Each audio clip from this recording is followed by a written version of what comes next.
Hello guys, तो कैसे हैं आप सभी। आई होप कि आप लोग बिल्कुल ठीक होंगे। आज हम स्टार्ट करने वाले हैं सत्ता के नए केंद्र के बारे में, राष्ट्रों के बारे में हम चर्चा करने वाले हैं। कल के लेक्चर में हमने संगठनों के बारे में सब में पढ़ लिया कि उनके उद्देश्य क्या है, यूरोपीय संघ के कार्य क्या है, स्थापना किस तरह होती है, आसियान के बारे में हमने चर्चा करी। आज हम बात करने वाले हैं राष्ट्रों के बारे में। राष्ट्रों के बारे में आज हम चर्चा करने वाले हैं रूस के बारे में और इजराइल के बारे में, चाइना के बारे में, जापान के बारे में और अपने देश भारत के बारे में। तो गाइस देखिए, रूस के बारे में अगर हम बात करें तो रूस की स्थापना होती है 1917 में। अपने दो ध्रुवीयता के अंदर ही पढ़ लिया होगा। तो 1917 में समाजवादी क्रांति होती है, उसके बाद ही उसे रूसी क्रांति के नाम से भी जानता है। उसके बाद सोवियत संघ का गठन होता है, उसी में रूस की भी स्थापना होती है और यह समाजवादी देश होता है। अगर हम बात करें कि सत्ता के नए केंद्र के रूप में किस तरह देखा जाता है, तो बात करेंगे इसकी भौगोलिक विशेषता के बारे में। यह भौगोलिक विविधता से भरा हुआ देश है। बात करें विश्व का सबसे बड़ा देश है और बात करें ये दो महाद्वीपों में फैला हुआ, यूरोप के हिस्से में भी आता है और एशिया के हिस्से में भी आता है। इसलिए विशाल देश का सबसे पूरे विश्व का सबसे बड़ा देश आता है। और अगर जनसंख्या की दृष्टि से बात करें तो विश्व में इसका 7वां स्थान है। इसलिए ये सत्ता के नए केंद्र के रूप में देखा जाता है। अब अगर मैं इसके राजनीतिक विशेषता की बात करें तो देखिए, ये एक लोकतांत्रिक देश है। लोकतांत्रिक देशों में क्या होता है, लोगों के द्वारा चुनी हुई सरकार होती है। मतलब कि चाइना में भी हमारे भारत की तरह ही लोगों का शासन है। और हम बात करें ये राष्ट्रभाषा यहाँ की क्या है, यहाँ की राष्ट्रभाषा है रूसी भाषा। क्या है? रूसी भाषा। और यहाँ पे भी आम देशों की तरह चुनाव होता है क्योंकि जनता ही चुनती है। और आर्थिक विशेषता की बात करें तो जीडीपी के अनुसार ये विश्व में इसका 11वां स्थान है। बात करें अमेरिका से पीछे है।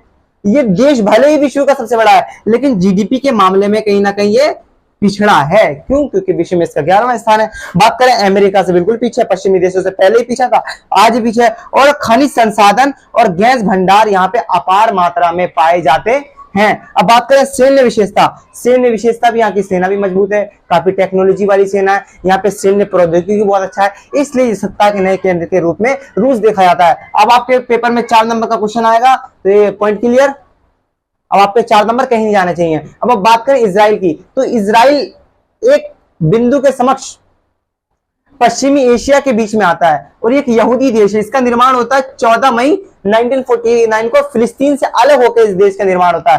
बात करें यहाँ की भौगोलिक विशेषता, ये सत्ता के नए केंद्र के रूप में कैसे देखा जाता है, तो ये भी इसकी विशेषता भौगोलिक विशेषता। ये यहूदी देश है, यहाँ की जनसंख्या 85 लाख 85 लाख के आसपास है। यहाँ की राष्ट्रभाषा हिब्रू है। और क्षेत्रफल की बात करें तो 12,145 वर्ग किलोमीटर के क्षेत्र में यह फैला हुआ है। अब बात करें राजनीतिक विशेषता की, तो राजनीतिक विशेषता ये यहाँ की राजधानी यरूशलेम है। संसदीय व्यवस्था अपनाई गई है, यहाँ भी लोकतंत्र है, भारत की तरह संसदीय व्यवस्था को अपनाया गया। सैन्य विशेषता की बात करें तो 8वां स्थान है यहाँ पे।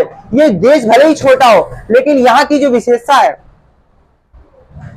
यहाँ की सैन्य विशेषता ये बहुत मजबूत है। और अगर वहां की सेना की बात करें तो वहां पे लगभग 35 लाख सैनिक हैं, 85 लाख यहाँ की जनसंख्या है और 35 लाख यहाँ की क्या है, यहाँ सैनिक है। क्यों? क्योंकि यहाँ पे हर एक छात्रों को कम से कम 2 साल लड़कियों को और 3 साल लड़कों को सेना में काम करना पड़ता है, ट्रेनिंग दी जाती है ताकि आपातकाल की स्थिति में देश मजबूत रहे। इसलिए वहां की सेना बहुत मजबूत मानी जाती है। सैनिक प्रौद्योगिकी बहुत अच्छा है वहां पे। और बात करें यहाँ की आर्थिक विशेषता की, तो जीडीपी के स्थान में भी 11वें नंबर पे आता है। कितने नंबर पे आता है गाइस? 11वें नंबर, 21वें नंबर पे ये जीडीपी में आता है। और प्रौद्योगिकी की बात करें तो ये प्रौद्योगिकी में भी बहुत आगे है, टेक्नोलॉजी में बहुत आगे है, ज्ञान में बहुत आगे है। और ये चारों तरफ से मुस्लिम देश जैसे अरब, लीबिया, सीरिया, मिस्र देशों से घिरा हुआ है। आप अगर इसको स्क्रीनशॉट लेना चाहते हैं स्क्रीनशॉट ले लीजिए। अब हम बात करेंगे चाइना की, जापान की।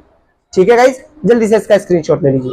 हेलो गाइस, तो अभी हमने पढ़ लिया पिछले वाले लेक्चर में इजराइल और रशिया के बारे में। हम बात करने वाले हैं भारत और जापान के बारे में। ये हमारा देश भारत और जापान सत्ता के नए केंद्र के रूप में किस तरह उभर रहा है। तो हमने बात करा था वहां पे राजनीतिक के बारे में, भौगोलिक विशेषता के बारे में, आर्थिक विशेषता के बारे में, सैन्य विशेषता के बारे में। ये जो काफी मजबूत देश होते हैं वो क्या होते हैं, उभरती हुई शक्ति के रूप में जो देखे जाते हैं, ये सत्ता के नए केंद्र के रूप में, चुनौती के रूप में देखे जा रहे हैं। आज हमारा भारत सैन्य शक्ति इसकी बहुत अच्छी है, इसलिए सत्ता के नए केंद्र के रूप में देखा जा रहा है। परमाणु संपन्न है ये हमारा देश। क्या है? परमाणु संपन्न है। हमने परमाणु परीक्षण करे हैं। परमाणु संपन्न होने की वजह से कोई देश हमें आंख नहीं दिखा पाता। आज हम विश्व में उभरती हुई शक्ति की तरह परमाणु संपन्न की वजह से, और हमारी उभरती हुई अर्थव्यवस्था है, हमारी अर्थव्यवस्था तेजी से उभर रही है। इसलिए हम क्या है, सत्ता के नए केंद्र के रूप में चुनौती है। और हम आत्मनिर्भर हैं, हम किसी देश पे निर्भर नहीं है, हम आत्मनिर्भर हैं। और हम नई नई पॉलिसीज ला रहे हैं जैसे कि make in India, made in India. विज्ञान तथा प्रौद्योगिकी के मामले में हम काफी तेज हैं। इस वजह से क्या हो रहा है, हम सत्ता के नए केंद्र के रूप में तेजी से उभर रहे हैं। बात करें विशाल जनसंख्या है, विश्व में हमारा दूसरा स्थान आता है इसमें जनसंख्या आबादी के हिसाब से, इसलिए हम क्या है, सत्ता के नए केंद्र के रूप में, चुनौती के रूप में। Is that clear? अब हम बात करेंगे जापान। जापान सैन्य शक्ति में बहुत ज्यादा तेज है, इस वजह से सत्ता का नया केंद्र है। बड़ी अर्थव्यवस्था है, इस वजह से सत्ता का नया केंद्र है। और विज्ञान तथा प्रौद्योगिकी के मामले में अगर हम जापान की बात करें तो जापान पूरे विश्व में एक अकेला देश है जो क्या है, परमाणु बम को झेला है, जिसने, आपको पता है 6 अगस्त और 9 अगस्त को नागासाकी और हिरोशिमा के ऊपर क्या फेंका गया था, बम फेंका गया था, जिससे जापान पूरी तरह से तबाह हो गया था। क्या हो गया था? तबाह हो गया था। लेकिन बात करें, ये सैन्य शक्ति इसकी बहुत मजबूत है, बड़ी अर्थव्यवस्था है जापान की, और विश्व की सबसे तीसरी सबसे बड़ी अर्थव्यवस्था। विज्ञान और प्रौद्योगिकी के मामले में आप सभी जानते हैं जापान कितना तेज है, वहां घर घर में कुछ ना कुछ काम होता है।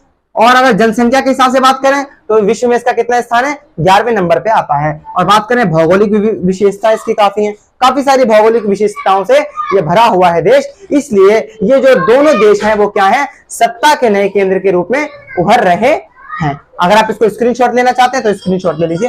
धन्यवाद। अगर हम बात करें, हमने भारत और जापान के बारे में बात कर लिया, हमने अपने राष्ट्र रूस, चाइना, इजराइल के बारे में बात कर लिया, हमने भारत के बारे में बात कर लिया, हमने जापान और दक्षिण कोरिया के बारे में बात कर लिया। गाइस अभी हमने भारत, जापान, रूस, इजराइल के बारे में बात कर लिया, जापान के बारे में बात करने वाले हैं, और भारत के बारे में हमने बात कर लिया। अब हमारा लास्ट रह रहा है कौन सा, दक्षिण कोरिया रह रहा है। क्या रह रहा है? दक्षिण कोरिया रह रहा है। तो दक्षिण कोरिया के बारे में हम बात करेंगे। दक्षिण कोरिया सत्ता के नए केंद्र के रूप में कैसे देखा जाता है, इसकी भी सैन्य क्षमता काफी है, विश्व में बड़ी सैन्य क्षमता रखता है, ये उभरती हुई अर्थव्यवस्था है। और अगर ह्यूमन डेथ इंडेक्स के बारे में बात करें तो विश्व में इसका कितना स्थान है, विश्व में 11वें स्थान पे आता है। अब हम नेक्स्ट स्लाइड में बात करेंगे चाइना के बारे में। किसके बारे में बात करेंगे? चाइना के बारे में। स्क्रीनशॉट ले सकते हैं।